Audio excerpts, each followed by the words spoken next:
দেখো অঙ্কটা বোর্ডে কি রয়েছে, অঙ্কটা রয়েছে কি, you have to find the fourth proportion. মানে কি, বাংলায় যদি বলি চতুর্থ সমানুপাত তোমাকে নির্ণয় করতে হবে। আচ্ছা সমানুপাত কথার মানে কি, সমানুপাতকে একটু ভেঙে দাও। দেখো সমানুপাত কথার মধ্যেই আছে সমান অনুপাত যাদের তারাই সমানুপাতে থাকবে। তাহলে সমান অনুপাত যাদের তারা যদি সমানুপাতে থাকে তাহলে রুলটা কিরকম হওয়া উচিত? তাহলে রুলটা অঙ্কটা পরে আসছে, রুলটাকে দেখে নি।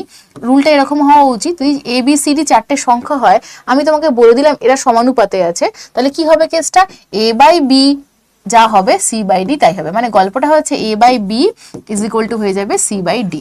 এইটা হয়ে গেল তিনটের ক্ষেত্রে হয়ে যাচ্ছে। আর যদি সরি চারটের ক্ষেত্রে হয়ে গেল, যদি তিনটে সংখ্যা থাকে এ বি সি থাকে তাহলে কি হবে, গল্প একই।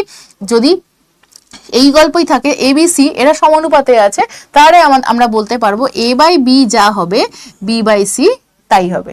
ঠিক আছে, তার মানে এ বাই বি ইকুয়াল টু হচ্ছে বি বাই সি। মানে আমার কাছে সংখ্যা নেই তো কি হয়েছে, আমি দুবার লিখে দেবো, রিপিট করে দেবো। ঠিক আছে, চারটে থাকলে কোনো সমস্যা নেই, তিনটে থাকলে আমরা এই জিনিসটা অ্যাপ্লাই করবো। এবার এখানে দেখো কি আছে, 12, 16, 24 এর পরে কিন্তু নেই সংখ্যাটা, ওটাই আমাদের বার করতে হবে।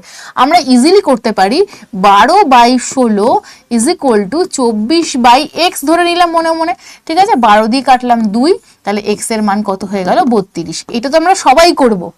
আর লেজেন্ডরা কি করবে একটু দেখে নি, লেজেন্ডরা করবে হচ্ছে 12, 16, 24, এখানে তো এক্স কিছু নেই মানে এক্স, তাহলে এটা কি হবে দেখে নাও।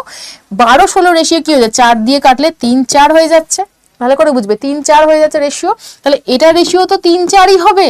তাহলে 3 মানে যদি 8 হয়, 3 মানে যদি 8 হয়, মানে 3 মানে যদি 24 হয়, 8 নয়, 3 মানে যদি 24 হয়, কত দিয়ে গুণ করতে হচ্ছে, 8 দিয়ে গুণ করতে হচ্ছে। তাহলে 4 মানে কত হয়ে যাবে 32।